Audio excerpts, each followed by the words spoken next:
Hello दोस्तों, इस video के अंदर हम बात करेंगे जनरल डिफेंसेस अंडर टॉट। अब देखिए क्या कौन सी डिफेंसेस है। जनरल डिफेंसेस है मतलब कि आप इनको जनरली हर एक जगह पे ले सकते हो।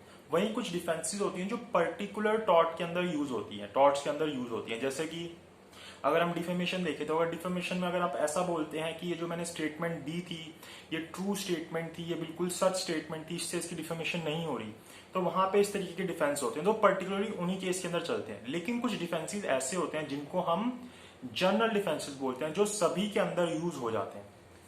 तो ये टोटल 7 से 8 टाइप के डिफेंसेस हैं जो जनरल डिफेंसेस हैं। इनके सबसे पहले मैं आपको नाम बताता हूँ, फिर हम इनको एक एक करके डिटेल के अंदर डिस्कस करेंगे। सबसे पहला आता है वॉलेंट्री नॉन फिट इंजूरिया।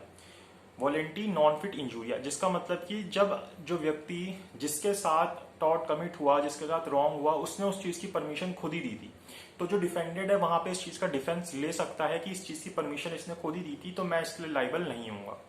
फिर आता है हमारे पास इनएविटेबल एक्सीडेंट। ऐसा एक्सीडेंट जिसके लिए जो डिफेंडेंट था उसने सभी तरीके की प्रिकॉशंस ली थी जितनी उससे हो सकती थी, उसके बावजूद भी वो एक्सीडेंट हो जाता है। तो वहां पे बोल सकता है कि मैंने तो अपनी सारी कोशिश की थी लेकिन उसके बावजूद भी एक्सीडेंट हो गया, तो मैं इसमें कुछ नहीं कर सकता। जैसे कि मान लीजिए कि कोई हॉर्स लेके जा रहा है, उसने सारी प्रिकॉशंस ली हॉर्स की, उसके बावजूद भी किसी से उसका एक्सीडेंट हो जाता है हॉर्स का, तो ये नहीं बोलेगा कि प्लेंटिफ की इसने अपना हॉर्स अपने वहां से बाहर निकाला और ये रोड पे ले आया चलाने के लिए, इसलिए एक्सीडेंट हो गया, तो वो इनएविटेबल एक्सीडेंट जिसके अंदर वो कुछ नहीं कर सकता। फिर आते हैं जैसे act of God. Act of God जिसको एंटीसिपेट नहीं किया जा सकता, जो एक्स्ट्रा ऑर्डिनरी सिचुएशंस के अंदर आ जाता है, तो ऐसे जो एक्ट ऑफ गॉड होते हैं इसका डिफेंस लिया जा सकता है कि जैसे बहुत ज्यादा बारिश हो गई जिसके बारे में पता ही नहीं लगाया जा सकता था, जो किसी के कंट्रोल में नहीं था, तो वो चीज। फिर आता है प्राइवेट डिफेंस की आपने अपनी हेल्प करने के लिए, मतलब अपने आप को बचाने के लिए या फिर अपने फैमिली मेंबर में किसी को बचाने के लिए, किसी और को बचाने के लिए, अपने सर्वेंट को बचाने के लिए आपने कोई एक्ट किया और उस कारण से किसी को कोई नुकसान होता है, तो आप ये डिफेंस ले सकते हैं कि ये मैंने प्राइवेट डिफेंस के अंदर किया। फिर आता है नेसेसिटी। नेसेसिटी के केस के अंदर अगर ऐसी कोई चीज होती है तो वहां पे किया जा सकता है। जैसे कि अगर ऐसी सिचुएशन थी कि जरूरी हो जाता है इस एक्ट को करना, तो फिर वहां पे आप नेसेसिटी को एज अ डिफेंस ले सकते हो कि भाई जैसे आप बोट के ऊपर जा रहे हो और आपकी बोट किसी तूफान वगैरह में फंस गई और उसके ऊपर बहुत सारे राइस के बैग्स पड़े हुए हैं बहुत भारी भारी, तो आप कहते हो कि मैं कुछ राइस के बैग्स पानी में फेंक देता हूँ, तो यहाँ पे नेसेसिटी है कि वो फेंकना जरूरी होगा, तो वहां पे जिसका वो बैग्स थे वो उसके ऊपर क्लेम करेगा, तो ये जो डिफेंडेंट है वो डिफेंस ले सकता है कि वहां जरूरी था ऐसा करना, नहीं तो ये जो बोट थी ये डूब जाती है और मैं मर जाता इसके अंदर।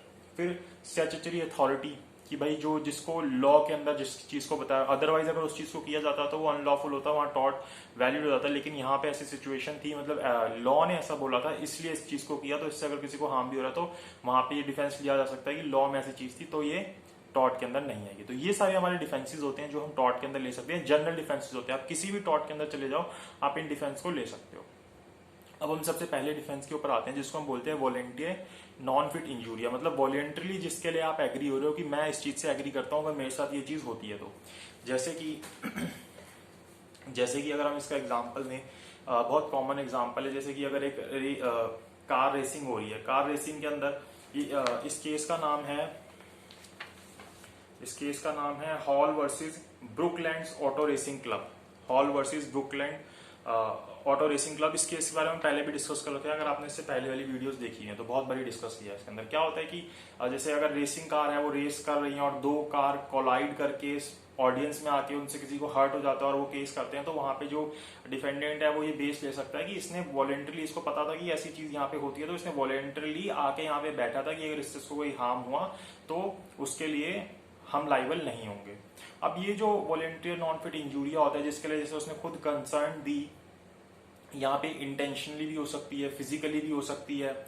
जैसे कि अगर जैसे बॉक्सिंग मैच के अंदर उसने हिस्सा लिया तो वहां पे वो फिजिकली अपनी कंसर्न दे रहा है कि अगर मेरे को इसके अंदर चोट लगी तो इसके लिए दूसरा व्यक्ति जो है वो लाइबल नहीं होगा। अगर हम देखें इस मैक्सिम का मतलब जो लिटरल मीनिंग है वो बोलता है that to which a man concern, जिसके लिए मैन खुद कंसर्न दे रहा है, can not be complain of as an injury, तो उसके लिए वो इंजरी के तौर पर कंप्लेन नहीं कर सकता, तो वहां पे कोई भी टॉट अराइज नहीं होगा।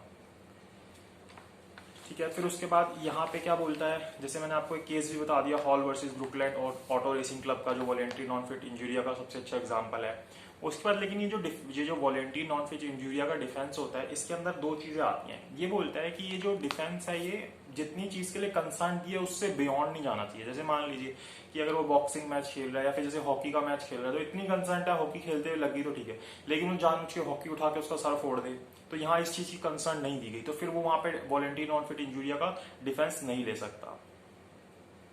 ऐसी मान लीजिए कि एक सर्जन है, वो सर्जन आपका ऑपरेशन कर रहा है, उससे ऑपरेशन करते हुए अपनी ड्यूटी को सही से डिस्चार्ज करते हुए अगर कोई ऑपरेशन में गलती हो जाती है तो वो तो ठीक है, मतलब उस बंदे की डेथ हो जाती है, कुछ हो जाता है। लेकिन अगर वो नेग्लिजेंटली उस चीज को करता है तो फिर वो ये डिफेंस नहीं ले सकता कि इस व्यक्ति ने खुद ही अपनी कंसर्न दी थी, क्योंकि उसने वो एक्ट कैसे किया, नेग्लिजेंटली किया। तो जहां पे अगर वो नेग्लिजेंटली कर रहा है तो आप वॉलंटरी नॉन फिट इंजूरिया का डिफेंस नहीं ले सकते। यहाँ पे हमारे पास एक केस आता है वुल्ड्रिज वर्सेस समर का। मतलब जहां पे क्या होता है, एक फोटोग्राफर जो होता है वो एक हॉर्स रेस के अंदर, मतलब हॉर्स रेस हो रही होती है, उसके अंदर फोटो ले रहा होता है, तो वो उसके अंदर गिर जाता है जहां पे हो रहा था, उसको उससे चोट लगती है, वो उनके ऊपर केस कर देता है, तो वो डिफेंस लेते हैं वॉलंटरी नॉट फिट इंजूरिया का, तो उसको वो डिफेंस, उनका वो डिफेंस वैलिड हो जाता है, क्योंकि उसने अपनी कंसर्न से ही तो वहां पे वो आया था।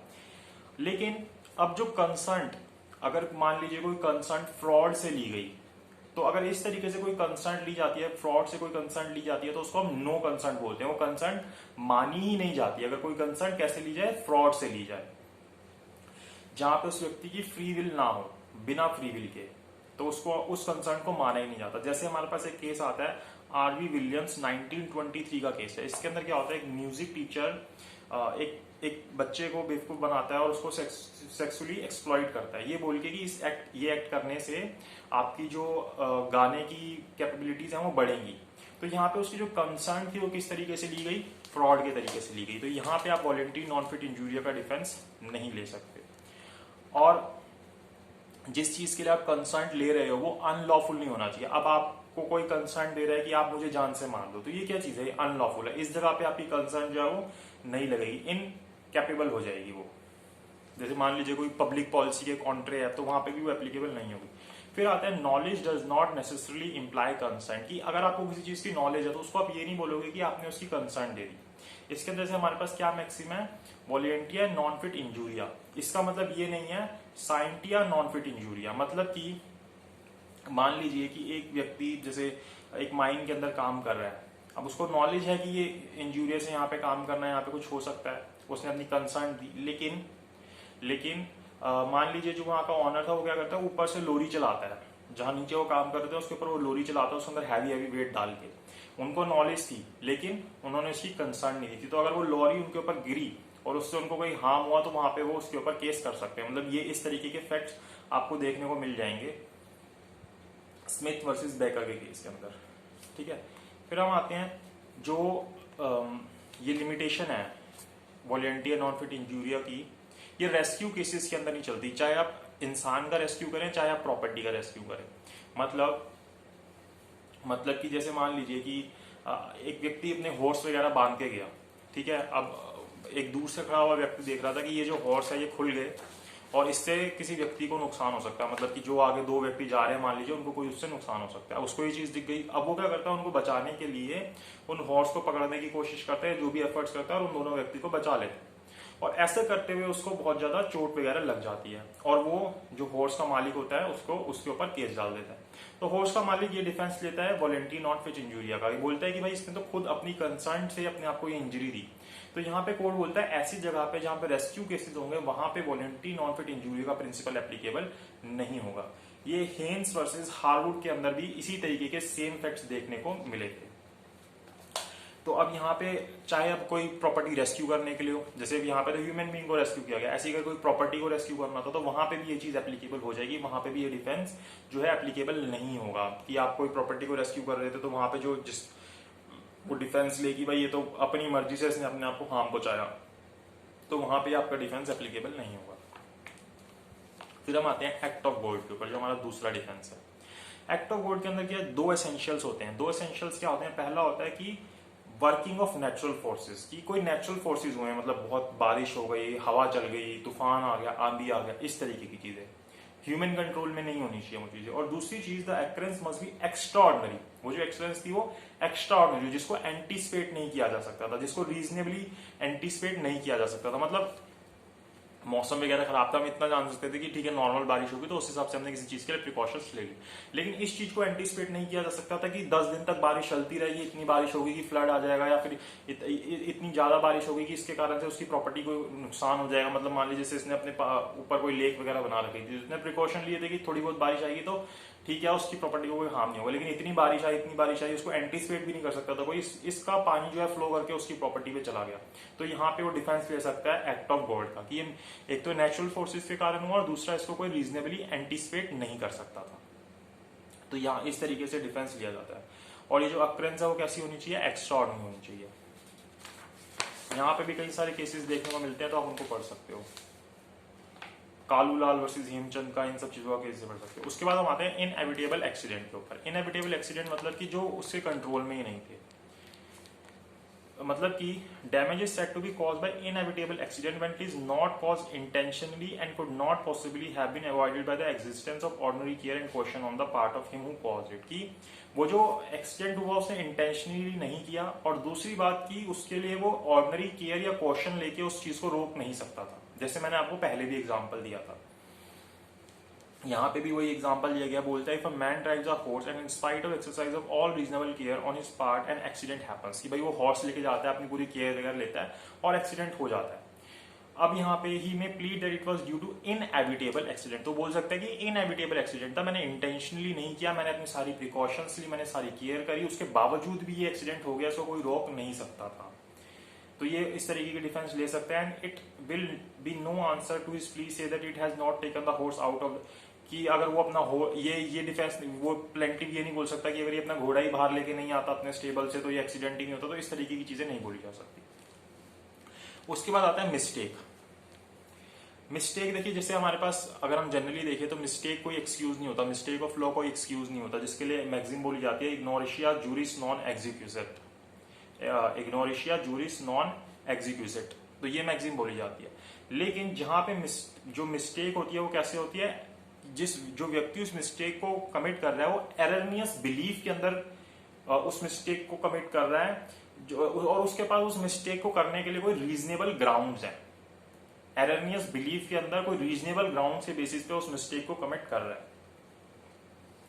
जैसे कि where the auctioneer who innocently sold as good in the honest and reasonable believe that they belong to be, कि ए के गुड्स वो ये समझ के बेच देता है कि बी से बिलोंग करते हैं, और वो इनोसेंटली ऐसा करता है, वो जानबूझ के ऐसा नहीं करता। On whose instruction he sold them he was liable for टॉट ऑफ कन्वर्जन, तो यहाँ पे वो कन्वर्जन के लिए लाइबल हो जाएगा। There are special cases where mistake is a good defence, कि कुछ स्पेशल केसेस है जहां पे मिस्टेक जो होते हैं वो गुड डिफेंस बन जाते हैं। जैसे कि so the mistake of arrest of an innocent man on suspicion of felony is not actionable, कि भाई कोई व्यक्ति को गलत अरेस्ट कर लिया ये सोचकर कि इसने कोई फेलनी कमिट किया, फेलनी मतलब कोई सीरियस क्राइम कमिट किया है। If the felony has been actually committed and if there is a reasonable ground for believing that the person arrested is guilty of it, ऐसा सोच के कि जिस व्यक्ति को अरेस्ट किया जा रहा है इसी ने ये फेलनी कमिट किया है, तो इस जगह पे फिर अगर गलत उसको अरेस्ट कर लिया तो वहां पे वो लाइबल नहीं होगा, क्योंकि वो मिस्टेक है, इनोसेंट मिस्टेक है। ठीक है, फिर आते हैं प्राइवेट डिफेंस के ऊपर। प्राइवेट डिफेंस तो हमें नाम से पता चलता है क्या होता है कि आप अपने आप को बचाने के लिए इस तरीके की चीज के लिए आप कोई एक्ट करते हैं, लेकिन इसका मतलब ये नहीं है आप रीजनेबल अपना प्राइवेट डिफेंस करेंगे। आपकी प्रॉपर्टी से कोई पास कर रहा है, आपने उठा के उसके पैर ही काट दिए, तो ये कोई प्राइवेट डिफेंस नहीं होगा। आप उसको रोक सकते हैं, आप इतना कर सकते हैं, ये नहीं कि आया और उठा के उसके पैर काट दी कि तू मेरी प्रॉपर्टी से कैसे ट्रेसपास कर रहा है, इस तरीके की चीज नहीं कर सकते। तो ये आता है प्राइवेट डिफेंस के अंदर।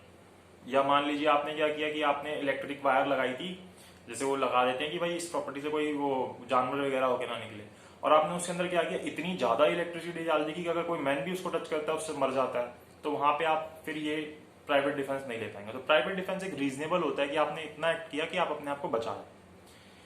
फिर प्राइवेट डिफेंस के बाद आती है नेसेसिटी। नेसेसिटी का भी एग्जांपल मैंने दिया था कि उसको शेयर नेसेसिटी होनी चाहिए उसकी। जैसे कि अगर वो एक तूफान के अंदर फंस गया, अब उसके पास बोट के ऊपर ये ऑप्शन नहीं रह जाता, उसके पास बहुत सारा भारी भारी सामान पड़ा था, राइस के बैग्स पड़े थे, तो उसके पास ये ऑप्शन होता है कि वो उठा के उन राइस बैग्स को पानी की गहराइयों में फेंक दे, चाहे वो बाद में रिकवर हो ना सके वो प्रॉपर्टी। तो यहाँ पे वो ये डिफेंस ले सकता है कि नेसेसिटी थी इसलिए मैंने इस प्रॉपर्टी को फेंक दिया, यहाँ पे मेरी कोई मिस्टेक नहीं है, मैंने जानबूझ के ऐसे एक्ट नहीं किया, अगर मैं ऐसा नहीं करता तो मेरी जान नहीं बच पाती। तो यहाँ पे वो ये डिफेंस ले सकता है टॉर्ट के अंदर एज ए डिफेंडेंट की मैंने नेसेसिटी के अंदर इस काम को किया।